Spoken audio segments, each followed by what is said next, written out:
Cuisine Yannick TV, Ndemakamu. Cuisine Yannick TV, maman des 3 garçons, maman des 3G. Nakacha chaîne à Cuisine Yannick, solution à tout sur tout.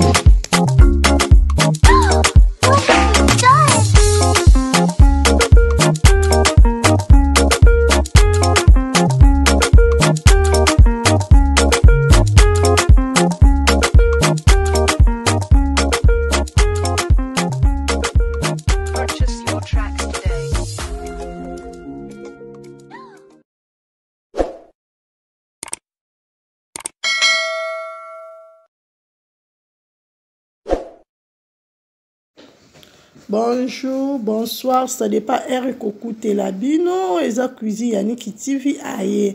Avant que ban émission na biso topé saka merci na Seigneur kola la kolamuka Eza habitude. Ba vrai ba abonné na nga, j'espère que vous allez bien, moi aussi je vais bien par la grâce de Dieu. Ba kuku oh moko na bino Cuisine Yannick TV na memeli bino émission a kitoko na mukolo alelo. Bino moko bozo mona bien, j'espère bozo mona na miniature na biso eza 3 personnes eza Sila Bisalou eza Bobo Manoka eza Cardozos mille esprit bozo mona bino moko Cuisine Yannick alobaka na be preuve bino moko bozo yoka ba audio ba video eza bolanda émission ya kitoko na mukolo alelo partout bozwani s'il vous plaît on a s'abonner na chaîne à Cuisine Yannick TV te soko zui grâce ya kota la chaîne à Cuisine Yannick TV on s'abonner pour rater on recevoir encore des émissions à kitoko na cuisine na chaîne à Cuisine Yannick TV tolobelaka nyonso tosalaka suki tolambaka tosalaka be émission a tofingaka te a topesaka toujours conseil et on a partagé ensemble avec vous abakuku oye bokota bo s'abonner bo commenter bo aimer bo partager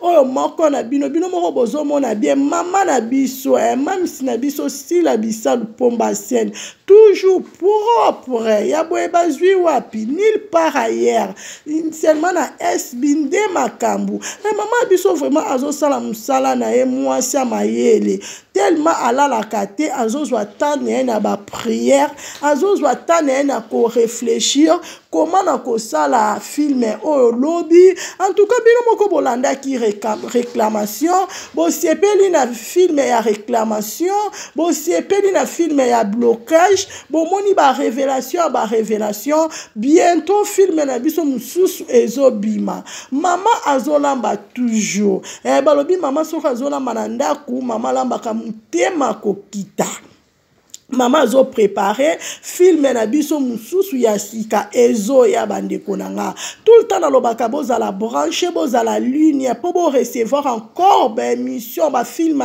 bien na kati ya SB ndi azo sala makambu balobi SB oye maman na biso vraiment mwasi ya mayele mwasi ya propre mwana bato nzambe mwasi ya suwe bazwe wapi ya boye bazwe wapi tala tai le bataille et sur détail le botala mwana dusa oh Bobo Manoka ya biso mama na biso tellement alela biso pe baba nyonso tolingaka bino membre ya SB ba fanatique ya SB ba onyoto bazo soutenir SB biso toza wana tozo toujours pona bino tozo prier pour tout moi nzamba lola abatela bino a protéger bino apambola bino akoleka mofuti malamu ezaka Seigneur en tout cas tozana tozo sepela bino botala mama Sila Bisalou botala mama Via botala mama Teresa ndenge balakisa bolingo na bango na kati ya SB na ndeko na bango Sila Bisalou en tout cas bazaba mama moko akofoliste pa koloba bravo basi ya kilo oh mama Via mama Teresa en tout cas merci toujours boza na kati ya SB bozosala musala kitoko en tout cas tozo kwatela bino ba fleur tozo sepela Cuisine Yannick asepela na lipambola bandika zuwa te kanda te azosala musala na ndenge kaka misala kosala bandeko na ngai nalela bino ya trop bakuku nyonso ya monde entier nalela bino ya trop baboni na nga bafrefre na nga je vous love toza wana tozosala toujours kosala kaka ndenge mama na biso esila bisala lobaka mosala eleka maloba na ebele yango tozosala toujours namemeli bino bino bomona mwasi ya classe bomona mwasi ya propre mwasi ya mayele oyo tout le temps ozozwa ta na ye na prière oyo tout le temps ozozwa ta na ye na korefléchir filme nini ya kosala mama sila bisala kuzi ya likitife nzambe alobi nzambe alola pambola yo kuzi ya likitife ere na prière mpona mama sila bisala na biso na banzambe atoliso na sagesse na intelligence na discernement na esprit oza na kozala kaka na mulu wana bolingo na o bato nyonso bazoloba oyo balingi bao bazolakisa kotala mama via kotala mama teresa ndenge balela yo ndenge balakisaka balingaka yo kotala bobo manoka kotala baperondo basi bapapa mari kotala lisusu bakardoso ndenge bazoloba bolamu ya mama via nde bazoloba bolamu ya mama sila nazobalase siko bomona kardoso ye moko ndenge azoloba bien. Moi j'ai toujours dit internet et boya riposte. Internet et boya droit de réponse. Internet et boya ochaeka. Ça dit quand une personne vient parler du mal de toi à la télé, la seule réponse n'a eu le silence parce que c'est une arme forte. Garde toujours ton silence, calme Ozana, Tamba Balbarama Benayo, Tamba Balbarama Moza le puta sur toi. Gardez un mot toujours. Voilà. Koyaka pour répondre à mon touté, même dans la façon moroboé, ne le fais pas. Il y a un des salauds au coma Bekam. Alors que ça la Bekam, que ça la pomba et scène à bas sacrifice. Bas sacrifice avant déjà de fournir. Alors tu dois continuer avec ça. Bonté na yo ozala ranango na bon cœur ozala ranango kokata yango te kotika yango te parce que olengi po mokili zolo te récompense tozwango na awa na sa mokili te. L'homme a toujours été ingrat. La gratitude est utaka lekolo de nzambe nde mutu azalaka ingrat te de yenda kosala lo bolamu na bolamu oyo salaka et non les hommes na se ya mokili oyo nga Cardozo personnellement je vous apprécie et puis n'apprécier un comportement na yo pour que nazala Cardozo on nazala lelo c'est parce que natala bino alors nazo ba côté ya malamu ya bino ba bon côté ya mwana nde esala mille esprit. Voilà, on a la copier, que ce soit dans la chaîne YouTube ou on appelle la formule, dans la ligne wana, qu'est-ce que SB n'aimait pas, qu'est-ce que SB ne tolère pas pendant les heures du tournage, qu'est-ce que SB met toujours, soit qu'est-ce que SB fait pour satisfaire ses abonnés. Même dans le comportement pour répondre à mon touté, il y a un peu de Cardozo na salaka. Donc tout ce que je peux vous souhaiter c'est beaucoup de fleurs na SB Mobimba ainsi que na Mams Sila. Sois vraiment béni, sois protégé par mon Dieu.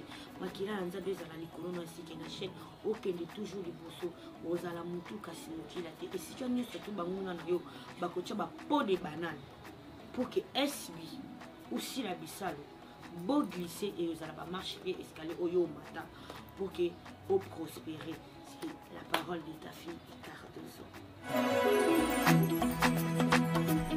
Ouais, je salue premièrement à SB Mobimba, les Abakouk, je vous salue. Mam Sissi la bisalo na pesi mbote maman bisi mondele bonne guérison à toi. Carlin Sipo, garçon bio depuis Belgique.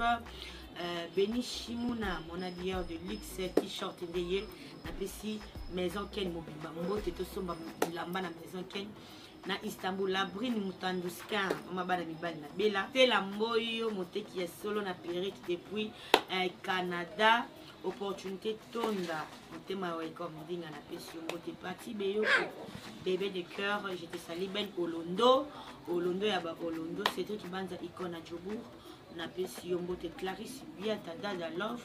Je vous salue, vous êtes tellement nombreux qui sont là-bas toi aussi ça dit la fin de l'année. Je salue et je salue mes amours, mes bébés, Corfis, Nefia, mon papa Willy Nekoi, la pesi mbote Christelle Nekoi Molicho atutu o balingara Cardozo atutu balingara Cardozo bino tout na pesi bino ba salutation en gros. Merci. Elombe lomba bitumba na ngai nzambe alola elombe lomba bitumba na ngai nzambe alola elombe lomba bitumba na ngai kosi na yuda elombe lomba bitumba na ngai nzambe alola mobundeli na ngai yendo longisa ngai tango banguna bakoluka